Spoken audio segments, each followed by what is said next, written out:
22 মে 2014 ঘটনাবহুল এই দিনটি রক্তপাতহীন হলেও থাইল্যান্ডের রাজনৈতিক ইতিহাসের জন্য ছিল বিশেষ এক মুহূর্ত। কারণ এই দিনেই সাবেক প্রধানমন্ত্রী থাকসিন সিনাওয়াত্রাকে সরিয়ে অভ্যুত্থানের মাধ্যমে ক্ষমতা দখল করে দেশটির সামরিক বাহিনী। যুক্তরাষ্ট্র এই অভ্যুত্থানের তীব্র নিন্দা জানায় এবং তাৎক্ষণিকভাবে দেশটির সামরিক সহায়তায় কাটছাঁট করে। এশিয়ায় ঐতিহাসিক মিত্র হিসেবে পরিচিত থাইল্যান্ডের সাথে সম্পর্কের ভাটা পড়ে যুক্তরাষ্ট্রের। আর সঠিক সময়ে সেই সুযোগটি কাজে লাগায় চীন। দীর্ঘদিন ধরে ওয়াশিংটন ও বেইজিংয়ের মধ্যে সমতা বজায় রাখলেও এখন থাইল্যান্ডের ঝোঁক শক্তিশালী প্রতিবেশী চীনের দিকেই বেশি। রাজনীতি, অর্থনীতি ও নিরাপত্তা তিন ক্ষেত্রেই এর প্রভাব এখন আরও স্পষ্ট হয়ে উঠছে।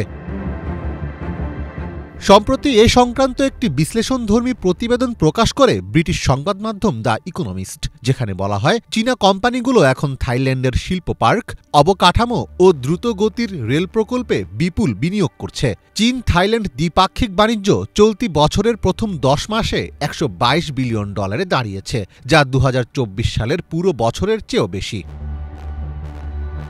থাইল্যান্ডের অস্ত্র বাণিজ্যেও বেড়েছে চীনের প্রভাব। 2014 সালে থাইল্যান্ডে সামরিক অভ্যুত্থানের পর যুক্তরাষ্ট্র সামরিক সহায়তা কমিয়ে দিলে সেই শূন্যতা দ্রুত পূরণ করে বেইজিং। দেশটিকে কম দামে সাবমেরিন, সাজোয়াজান, ট্যাঙ্ক ও ক্ষেপণাস্ত্রসহ নানা সরঞ্জাম দিয়েছে চীন।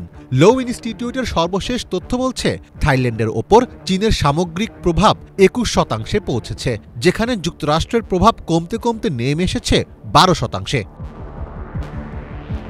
শুধু থাইল্যান্ড নয়, এশিয়ার অনেক দেশেই বাড়ছে চীনের প্রভাব। আর এক্ষেত্রে কূটনৈতিক কৌশলের মুনশিয়ানা দেখাচ্ছে সংযুক্ত আরব আমিরাত। যুক্তরাষ্ট্রের সাথে সম্পর্ক বজায় রেখেই চীনের সাথে তাল মিলিয়ে চলছে দেশটি। সংবাদ মাধ্যম মিডল ইস্ট আই বলছে, ওয়াশিংটনের সঙ্গে সুসম্পর্ক কাজে লাগিয়ে একদিকে তারা যেমন উন্নত মানের AI চিপ সংগ্রহ করছে, অন্যদিকে চীনের সাথেও বেশ কিছু সংবেদনশীল প্রকল্প এগিয়ে নিচ্ছে।